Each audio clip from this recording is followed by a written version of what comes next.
Greetings to everybody celebrating the 12th Annual Media Democracy Day in Vancouver. I'm Bob Hackett, Professor of Communication at Simon Fraser University and a co-founder of Media Democracy Day in 2001. And I'm speaking today with Des Friedman, a Media and Communications Professor at Goldsmiths College at the University of London.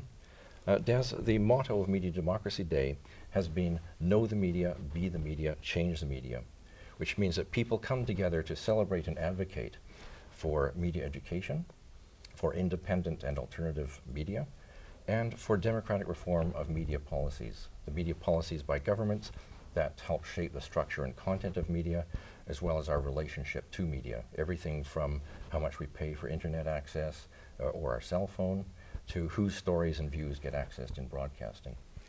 So you're a leader in the field of media reform in Britain, and you've been involved with an organization called the Campaign for Broadcast and for Press and Broadcasting Freedom, which was a major inspiration for launching Media Democracy Day in the first place in 2001.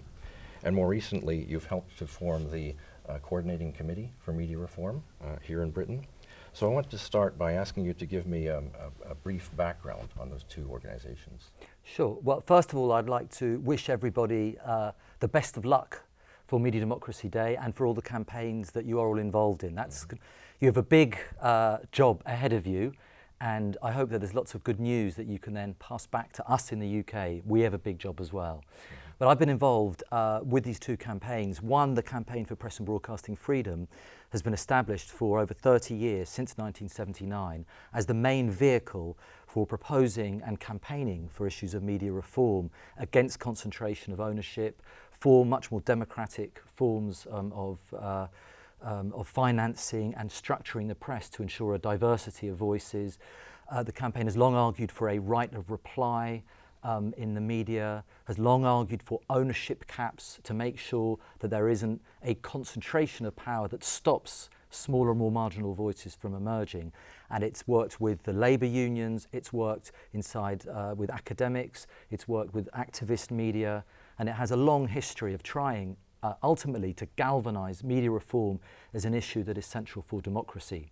More recently, because of the local issues that we have faced in the UK to do with the phone hacking crisis, which has completely shaken up the entire British media establishment, we felt that the opportunities were so big that we needed not just a single media reform campaign, we need a grassroots coalition. We need to bring together all the different civil society groups who have a stake, who have an interest in media reform.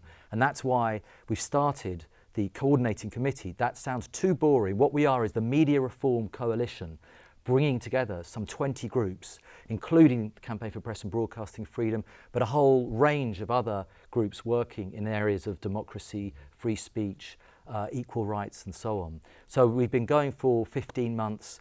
We have had a very busy time. We've organised a number of seminars, public rallies. We've been lobbying at some of the main party conferences, arguing with the people there to bring this issue to the forefront, and ultimately to make sure that the need for media reform, the need for us to take back a media that has been taken away from us by concentrated media, to put this back on the agenda. Excellent. It sounds like media democracy in action, about getting media reform onto the political agenda. Absolutely. A lot of people in Canada would only have vaguely heard about the phone hacking scandal or the Leveson inquiry. So I wonder if you could tell us a bit about that, about why the last year in particular has been such an exciting time for media reformers, and what kind of opportunities are there, and what lessons you've learned over the last year or so. I think the headline of what's happened in the last year is that media reform and media democracy has stepped out of the private corridors of power and has gone onto the streets. It's actually become a headline in its own right. For too long, media policy is something that's decided by a handful of very powerful media moguls, together with a few regulators, together with a few members of Congress, our Parliament, and so on. That has really changed, and the discussions around media power, media democracy have emerged into the spotlight. The reason was because the dominant media company in this country was found out. It was found out for having broken a whole number of laws, of having hacked into people's phones, was accused of causing real misery on a whole range of thousands of victims, the victims of phone hacking and all the different practices that this company, News International, a branch, a subdivision of News Corporation, the number of victims who have been impacted by this, we don't know. We know that it's between 1,000 and 4,000 people. So it's a huge issue. And what's so amazing is they could not keep the lid on this. And it is something that has broken out, and through the public inquiry that was set up after the allegations of phone hacking emerged, that's called the Leveson inquiry, day after day, politicians, journalists, media executives, spin doctors would come and testify, and we heard of all this evidence of complicity at the highest levels, of corruption effectively at the highest level between senior politicians across the different political parties, with civil servants, with the spin doctors and special advisors and lobbyists, including deals with the police as well. No one has been able to keep a lid on this, so it has presented us, all of those who are interested in media democracy, all of those who want to break up the concentrations of media power, it has presented us with a serious challenge. And like all challenges, it may be short-lived. If we don't get our act together in the next, for us, it's the next 6 months, when the recommendations will be produced, there'll be all sorts of big arguments that are going on, not just in Parliament, but hopefully they will take place amongst ordinary members of the public who have shown a real appetite for saying enough is enough. So this is a real opportunity. We in the Media Reform Coalition, bringing together all these different groups, have worked very hard to come up with a set of proposals that of course have been attacked by the most powerful members of the media establishment, as you would expect them to be, but they're arguing for what I think are common sense things. Now it is time to have a right of reply, to allow those people whose rights have been traduced by a sensationalist press to have a voice in that press, to argue for controls, caps on media ownership. It is no longer acceptable, I think, for single companies to have such a control over the British media system, and it's time that we really took action on that. I think we also need really to be thinking about how we're going to fund new grassroots democratic forms of journalism, especially local journalism. That means levies, that means taxes on some of the biggest players in this game. Some of the organisations who the people watching this conference, attending the conference, will be very familiar with. Companies like Facebook and Google, who it has emerged very recently, pay virtually no tax in the UK despite a massive turnover. They have a responsibility to be funding new generations of journalists, of people who really want a wide range of views expressed. And so these recommendations, we have circulated them.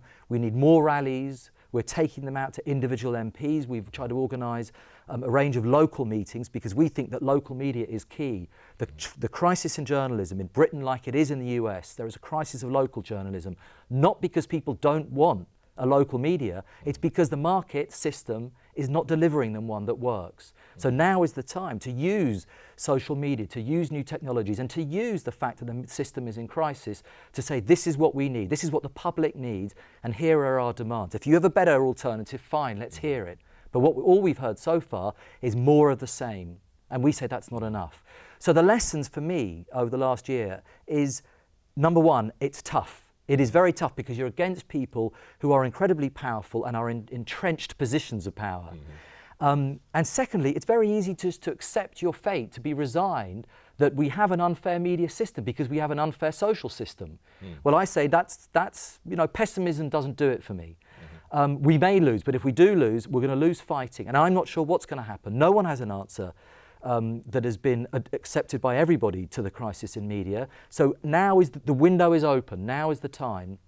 And I think for all of those people who are at the conference, I mean, you're all already engaged, but there are millions of other people who are fed up with the media system they get, with the voices which don't reflect their daily lives. And now is the time that we really have to at least bring together this coalition of different voices. Media reform is not a specialist subject. Media democracy, like democracy, is something for everybody.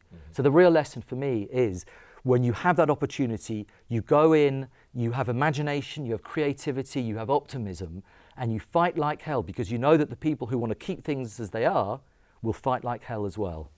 Thanks very much, Des. I think we have some of the similar problems in Canada of concentrated and corporate ownership. maybe not as spectacularly corrupt as appears to be the case in Britain in the last year, but I think the potential is still there for that abuse of power. And I think that that's partly what we're trying to do in Media Democracy Day. And so I Great. want to thank Des Friedman. This is Bob Hackett in London. Have a great Media Democracy Day, everybody. Good luck.